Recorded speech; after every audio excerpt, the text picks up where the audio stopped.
Hello, good evening to all of you. मैं एक बार फिर स्वागत करता हूं अपने चैनल एमएस कैरियर क्लासेस में और आप हमारे साथ जुड़े हैं। मेरा नाम है मनोज कुमार। हम लोग आज पढ़ेंगे दो और विशेष लवण के बारे में। जो हमने पिछली वीडियो में हमने आपको बताया था कि वो लवण जो क्रिस्टल के जल वाले होते हैं वो कौन होते हैं। उसके साथ में आज हम पढ़ेंगे दो ऐसे लवण जो एग्जाम में बहुत पूछे जाते हैं और उनसे बार बार क्वेश्चन उनके उपयोग के आधार पर और साथ साथ में उनके सूत्र और उनकी क्रियाओं के आधार पर पूछे जाते हैं। तो उनके रिएक्शन भी हम लोग साथ में देखने वाले हैं। तो सबसे पहले हम लोग देखेंगे ब्लीचिंग पाउडर के बारे में। तो नंबर एक आप लोग लिख लें, ब्लीचिंग पाउडर। ये ब्लीचिंग पाउडर क्या होता है? आप लोगों ने इसका नाम सुना होगा। ब्लीच मतलब क्या होता है? ब्लीच मतलब होता है किसी चीज को साफ करना। तो ब्लीचिंग पाउडर मतलब होता है ऐसा पाउडर जो किसी चीज को साफ करता है। तो इसका सबसे पहला उपयोग होगा किसी चीज का रंग उड़ाने में। इसका उपयोग कर लेंगे। रंग किसका उड़ाया जा सकता है? जैसे कागज उद्योग जो होता है या कपड़ा उद्योग होता है, उसमें कपड़े बनाए जाते हैं या कागज की सफाई की जाती है, तो ब्लीचिंग पाउडर बड़े पैमाने पर यूज किया जाता है। इसका सूत्र पूछ लेते हैं क्या होता है। तो ब्लीचिंग पाउडर का सबसे पहले आप लिखेंगे सूत्र, यानी इसका जो अणुसूत्र हो जाएगा CaO और Cl2। कभी कभी इसको CaOCl ऐसे एक ब्रैकेट में और Cl ऐसे लिखा जाता है। तो आप दोनों याद कर लें, ये दोनों क्या है? ब्लीचिंग पाउडर है। अब इनका दूसरा नाम क्या होता है? इसका दूसरा नाम है कैल्शियम क्लोरो और ऑक्सी या फिर हाइपो, कैल्शियम क्लोरो हाइपोक्लोराइट या कैल्शियम ऑक्सीक्लोराइड भी इसको कहते हैं। अब आप क्या करेंगे, इसका निर्माण किस तरह से करेंगे ये देखना है। अब पूछ लिया जाता है क्वेश्चन दूसरा आ सकता है कि ब्लीचिंग पाउडर का निर्माण कैसे किया जाता है, उसका रासायनिक समीकरण केवल लिखिए। तो रासायनिक समीकरण के लिए आपको मैं बता दूं कि चूने का जो पानी होता है CaOH का होल ट्वाइस, ये होल मतलब होता है पूरा, ट्वाइस मतलब दो बार, थ्राइस मतलब तीन बार। तो ये पूरा कितनी बार है? दो बार है। ये चूने का पानी है। इसके साथ में अगर क्लोरीन गैस की क्रिया करा देते हैं तब क्या बनता है? तब बनेगा कैल्शियम ऑक्सीक्लोराइड। अब देखें, यानी ब्लीचिंग पाउडर बनेगा CaOCl2। ये Cl2 आ गया इसके साथ में, CaO इसमें का एक O बचा और ये जो है वो दो पूरा बचा, तो प्लस हो जाएगा H2O। इस तरह से बैलेंस करने की कोई जरूरत नहीं है, आराम से हो गया। तो आप लिखेंगे इसको क्या, लिखिए क्या है? Calcium hydroxide. लिखेंगे कैल्शियम हाइड्रो ऑक्साइड, ये कैल्शियम हाइड्रोक्साइड है। ये लिख लेंगे क्लोरीन है, क्योंकि आप जब भी रिएक्शन करेंगे उसके नीचे उसका नाम जरूर लिखेंगे। और फिर ये क्या है? ब्लीचिंग पाउडर, आधा बा बनेगा bleaching powder. Bleaching bleaching powder, ये तो जल्द आप लोग जानते हैं। अब फिर दूसरा इसका एक और क्वेश्चन आ सकता है कि इसके गुण क्या होते हैं, इसके आपको भौतिक गुण बताना है। तो भौतिक गुण में ये किस तरह से दिखता है, इसका गंध कैसा होता है, वो होते हैं इसके भौतिक गुण। तो हम लोग इसको मिटा करके फिर ऊपर ही देखते हैं, साफ रहेगा। अब यहाँ पे देखें इसका भौतिक गुण क्या होता है ब्लीचिंग पाउडर का। तो भौतिक गुण नंबर आप दो याद कर लें, दो आपके लिए पर्याप्त है। तो नंबर एक होता है इसमें क्लोरीन जैसी गंध आती है। किसकी गंध आती है? जब आप इसको खुला छोड़ेंगे तो क्लोरीन जैसी गंध आएगी, क्लोरीन जैसी गंध। साथ साथ में एक ये ठोस पदार्थ होता है, पाउडर नुमा पदार्थ होता है और जो हल्का पीले कलर का होता है। ये हल्का पीले कलर का होगा और ठोस पदार्थ होगा जो रंग उड़ाने के काम आता है, यानी विरंजक के रूप में ये कार्य करता है। इसीलिए इसको विरंजक चूर्ण या ब्लीचिंग पाउडर भी कहते हैं। तो आप इससे दूसरा नाम विरंजक चूर्ण भी ले सकते हैं। ये है विरंजक चूर्ण। चूर्ण समझते हो? चूर्ण वही है, विरंजक चूर्ण। आप लोग चूर्ण तो बहुत खाते हो ना, तो लेकिन इसको नहीं खाना, क्योंकि ये आपके बॉडी में जाएगा तो फिर बहुत सारा काटा पीटी मचा देगा भैया। तो इसको आपको चखना नहीं चख नहीं चले जाओ। तो चखना है तो कोई दूसरी चीज चखो। अब देखें इसका दूसरा है कि ये सफेद, यानी हल्का पीला या सफेद है, सफेद रंग का पाउडर होता है, पाउडर।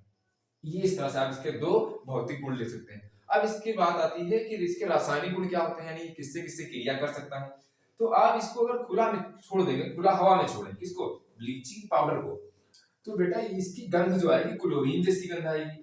तो क्या इससे क्लोरीन गैस निकलती है? तो क्या क्लोरीन जैसी गंध आती है? तो जाहिर सी बात है क्लोरीन जैसी गंध आती है, तो इससे एक क्लोरीन गैस निकलनी चाहिए तभी तो उसकी गंध आएगी। तो ये जब भी आपके संपर्क में होगा या आपके आसपास होगा तो ये बहुत सक्रिय, वायुमंडल में बहुत सक्रिय होता है। खुला छोड़ेंगे तो ज्यादा सक्रिय होता है, ज्यादा देर तक टिकता नहीं है ऐसे। तो क्या करता है, ये जो वायुमंडल में कार्बन डाइऑक्साइड होती है, थोड़ी बड़ी नमी होती है, उससे क्रिया करने लगता है। तो ये क्रिया किस तरह से करेगा उसको हम लोग देखते हैं। इसके हिसाब से ये देखेंगे, ये जवान है वो फिसलती है,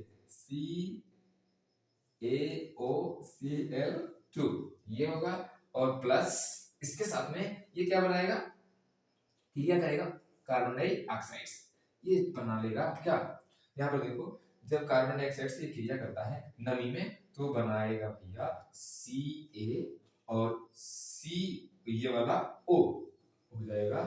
देखो CO2 है, एक O इसके साथ में आएगा, Ca तो है ही है, Ca यहाँ वाला हो गया और CO2 तो यहाँ है, एक O आ जाएगा तो CO3 हो जाएगा। यानी कैल्शियम कार्बोनेट, इसका आप लिखेंगे ब्लीचिंग पाउडर या लिखेंगे कार्बन डाइऑक्साइड या लिखेंगे कैल्शियम कार्बोनेट, जो इसका संगमरमर भी कहा जाता है, जिसको खड़िया भी कहते हैं, ये चाक का फॉर्मूला है। अब प्लस इसके साथ में क्लोरीन गैस बच जाएगी। तो ये देखो क्लोरीन गैस निकल रही है, इसीलिए गंध कैसे आएगी, क्लोरीन जैसी गंध आती है। तो ये इंपॉर्टेंट है, पूछा जा सकता है, ये पूछा जा सकता है क्या होता है जब ब्लीचिंग पाउडर या विरंजक चूर्ण किससे क्रिया करता है, कार्बन डाइऑक्साइड से क्रिया करता है। केवल रासायनिक समीकरण बताइए तो आपने पढ़ा तो इसे पढ़ लेंगे, या फिर आपसे पूछा जा सकता है कि कैसे बनाओगे या कैसे प्राप्त करोगे ब्लीचिंग पाउडर से क्लोरीन गैस, तो आप ऐसे बना सकते हैं। और दूसरा है कि आप कैसे प्राप्त करोगे ब्लीचिंग पाउडर से कैल्शियम कार्बोनेट, तो आप ये फार्मूला पढ़े हैं, ये सूत्र पढ़े हैं तो आराम से कर सकते हैं, ये आपके लिए रिएक्शन हो गया। फिर इसका उपयोग कहाँ-कहाँ होता है वो हम लोग देख लेते हैं। तो इसके बाद में इसके जो उपयोग है वो बहुत इंपॉर्टेंट है, उपयोग पूछा जाता है। तो सबसे पहला इसका उपयोग है कि इसका उपयोग करते हैं किसी भी पदार्थ का, या जो हमने पहले ही बताया लकड़ी उद्योग, या फिर उसके साथ साथ में लकड़ी उद्योग वहां पर जहां पर साफ साफ लकड़ी बनाई जाती है, या फिर जो जो दत्ते वत्ते गत्ते बनाए जाते हैं वहां पर, कागज उद्योग में या कपड़ा उद्योग में, लॉन्ड्री वगैरह में जहां पर कपड़े साफ किए जाते हैं, वहां पर कपड़ों का रंग उड़ाने के लिए, दाग धब्बे हटाने के लिए इसका प्रयोग किया जाता है। जैसे आप कपड़े पर कोई दाग लग जाता है तो आप विरंजक चूर्ण लाएं और उसको आसानी से साफ कर सकते हैं। ये होता है विरंजक चूर्ण, एक रंग उड़ा देता है, ये रंगीन पदार्थ को रंगहीन बना देता है, क्योंकि इसमें एक गुण होता है विरंजक करने का, इसीलिए इसका नाम है विरंजक चूर्ण। विरंजक मतलब होता है रंग उड़ाने वाला चूर्ण, तो ऐसा ये चूर्ण होता है भैया। अब नंबर 2 क्या होता है, नंबर 2 क्या होगा, ये विरंजक के रूप में काम करेगा, यानी जो हमने बताया, ज्यादा डिटेल में नहीं जाने वाले हैं, उपयोग ऐसे ही। फिर दूसरा इसका उपयोग होता है कि जो जल होता है, जल को पीने योग्य बनाने के लिए, क्योंकि इसमें कीटाणुओं को मारने की बहुत अधिक क्षमता होती है, जल को पीने योग्य बनाने के लिए इसका उपयोग किया जाता है कीटाणुनाशी के रूप में। तो ये दो उपयोग इसके आपको याद रखना है, ये इसके दो उपयोग होते हैं। तीसरा उपयोग इसका एक होता है कि ये अभिक्रिया के अपचायक के रूप में यूज होता है। आप ऑक्सीकरण और अपचयन पढ़ चुके हैं इससे पहले, तो वहां पर आप जाइए और देख लीजिए ऑक्सीकरण और अपचयन क्या होता है। तो ये अपचायक का काम करता है, इन दूसरे पदार्थ को अपचयित कर देता है, इसका खुद ऑक्सीकरण होता है और दूसरे पदार्थ को अपचयित करता है, तो ये हो जाएगा अपचायक के रूप में। तो ये तीन इसके गुण हैं। पहला क्या है, ये विरंजक के रूप में होता है लॉन्ड्री वगैरह में और कपड़ा उद्योग में, और जो गत्ता वो बनता है उसके उपयोग में।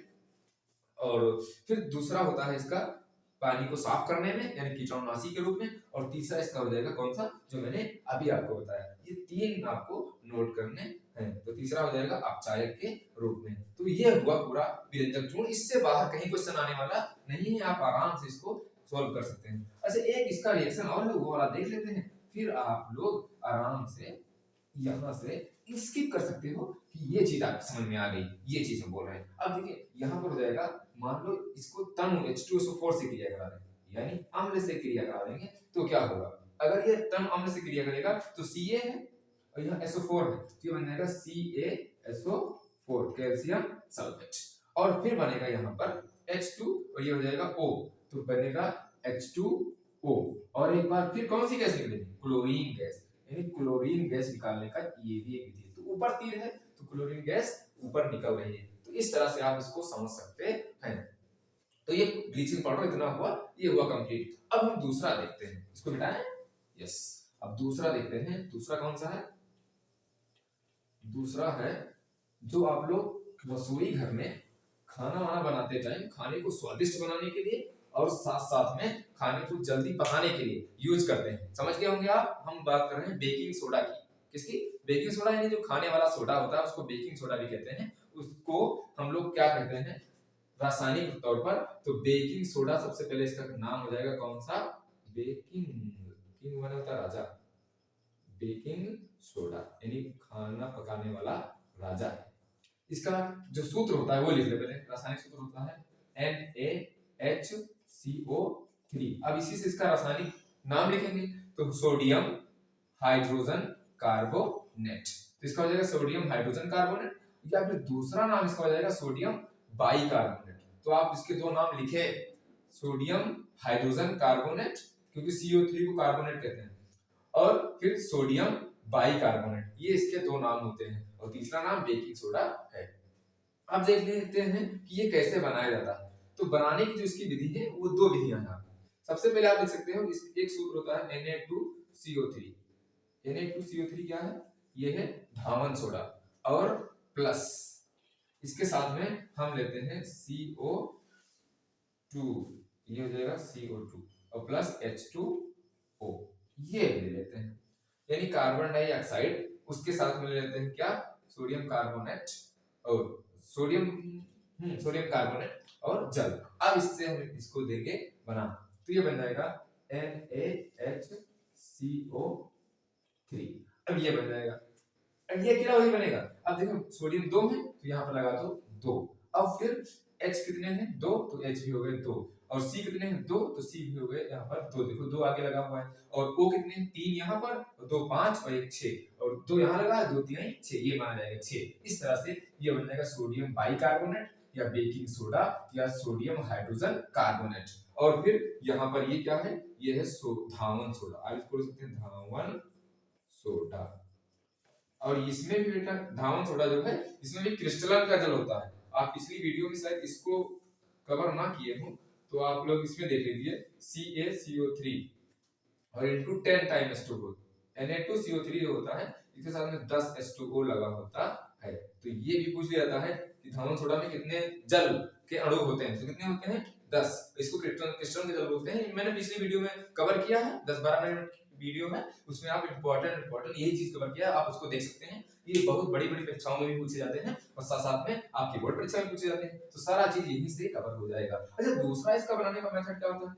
दूसरा मेथड अगर बात करें तो उसके साथ में हम लोग NaCl लेते हैं। NaCl जानते हैं, खाने वाला जो नमक होता है, प्लस और हम लोग धावन सोडा बना सॉरी बेकिंग सोडा बना रहे हैं, खाने वाला सोडा, और फिर उसके साथ में लेते हैं H2O, जल ले लेंगे, जल के घोल बनाएंगे, और प्लस यहाँ पर ले लेंगे हम CO2 कार्बन डाइऑक्साइड ले लेंगे, और उसके साथ में NH3 अमोनिया ले लेंगे। ये चार चीजें लेते हैं, ध्यान रहे, 1 2 3 4 चीजें। कौन कौन सी?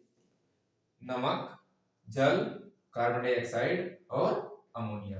यहाँ पर नमक जल तो सही है, यहाँ पर धावन सोडा की जगह पे हम लोग नमक ले लेते हैं। अगर आप धावन सोडा नहीं मिल रहा तो नमक ले लो उसके साथ में, लेकिन आपको अमोनिया लेनी पड़ेगी। ये सब प्रयोगशाला में होने वाला है भैया। अब क्या होगा? ये बन जाएगा, क्या बन जाएगा? NaHCO3।